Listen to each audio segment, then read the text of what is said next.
Hello dear student, स्वागत है आपका एक नई वीडियोस के साथ। आज हम पढ़ेंगे डेरिवेशंस ऑफ अर्थ का आयुकाल व अविघटित परमाणुओं के जो मध्य रिलेशंस होता है उसका हम डेरिवेशंस करेंगे। ठीक है, तो यहाँ पर हम डेरिवेशंस से विद इसका डायग्राम है तो हम पूरा यहाँ पर समझेंगे। वीडियो एंड तक जरूर बना रहना। तो देखिए, अर्ध आयुकाल की डेफिनेशंस क्या होती है वो तो आपको पता ही है, कोई कहने की जरूरत नहीं। वह समय जिसमें रेडियो एक्टिव तत्व के अविघटित परमाणुओं की संख्या अपने प्रारंभिक मान की आधी रह जाती है या आधी रह जाए तो उसे अर्ध आयुकाल अर्ध आयुकाल कहते हैं, हाफ एज ईयर कहते हैं ना। तो इसे टी या T1/2 से प्रदर्शित करते हैं ना। तो ये ध्यान रखना, इससे प्रदर्शित करते हैं।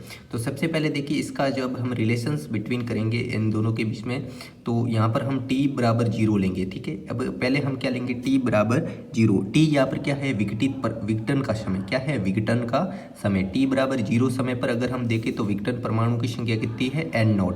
इसको हमने इक्वेशन नंबर फर्स्ट दे दिया। अब हम t इक्वल टू 1t देखेंगे।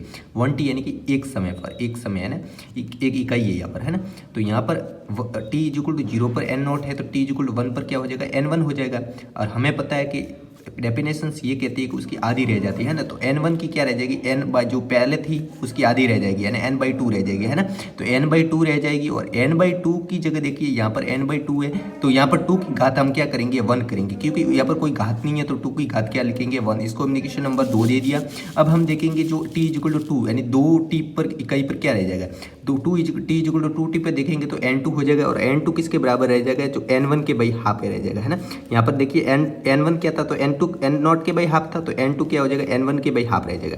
तो n1 इज इक्वल टू क्या लिखेंगे, n1 की जगह n0/2 आ जाएगा, तो इसकी जगह n0/2 आ जाएगा और नीचे इसके 2 है तो क्या हो जाएगा, n0/2 का स्क्वायर है, यानी कि n/4 हो जाएगा या n0/2 स्क्वायर, है ना। इसको क्वेश्चन नंबर 3 दे दिया, है ना। अब देखिए t is equal to 3t यानी कि इस पर n3 हो जाएगा। अब n3 पर हम क्या लिखेंगे, n0/8 लिखेंगे। ठीक है, n0/8 लिखेंगे क्योंकि एक एक घात बढ़ रही है। आप देख रहे होंगे यहाँ पर 2 स्क्वायर, एक घात 2, तो ऐसे ही आपको बढ़ानी है, बस यही करना है। तो t इक्वल टू nt पर देखेंगे तो क्या हो जाएगा, n is equal to n0 यहाँ पर घात देखो बढ़ रही है, यानी कि घात n की घात 2 की घात क्या हो जाएगी, n हो जाएगी, क्योंकि यहाँ हम क्या ले रहे हैं, n के लिए ले रहे हैं, है ना। तो ये क्या है, घात की जो है बढ़ोतरी हो रही है ना, बस कुछ फर्क नहीं है। घात क्या आपको बढ़ानी है, 2 की स्क्वायर 4, 2 की क्यूब 8 है, तो ये ध्यान रखनी है। तो t इक्वल टू nt पर हमने देखा तो क्या घात हो गई, n ये हो गई, तो इसको क्वेश्चन नंबर 6 दे दिया। यहाँ पर देखिए n इज इक्वल टू क्या हो जाएगा, n इज इक्वल टू हो जाएगा, इसके नीचे n0 आ जाएगा तो 1/2n हो जाएगा। तो n is equal to n upon n0 क्या हो जाएगा, 1/2, दोनों के होल स्क्वायर में n लिखा है ना। तो हमें क्या देखो, 1 की घात n यानी कोई भी एक की घात तो कितनी भी लिखो एक ही आता है, और 2 की घात n यानी दोनों के होल बाई में लिखा है ना, एक साथ लिखा। तो यहाँ पर जो n है वो क्या है, अर्ध आयुकाल की संख्या है, और t इज इक्वल टू क्या है, अर्ध आयुकाल का समय है ना, और स्मॉल t है वो विघटन का समय है। ठीक है, तो यहाँ पर ये फॉर्मूला इंपॉर्टेंट होता है, पर ये इसमें न्यूमेरिकल्स बहुत पूछते रहते हैं। तो ये क्वेश्चन नंबर 7 दे दिया, और यही क्या है, इन दोनों के बीच व्यंजक है, ये लिख सकते हो आप। यही इन दोनों के बीच क्या नाम है, संबंध है ना, इन दोनों के बीच लास्ट में ये लाइन लिख सकते हो। यहाँ पर हमने इसका डायग्राम बनाया। तो देखिए 1t 2t 3t 4t यानी 4 होल के लिए लिया हमने यहाँ पर t के सापेक्ष।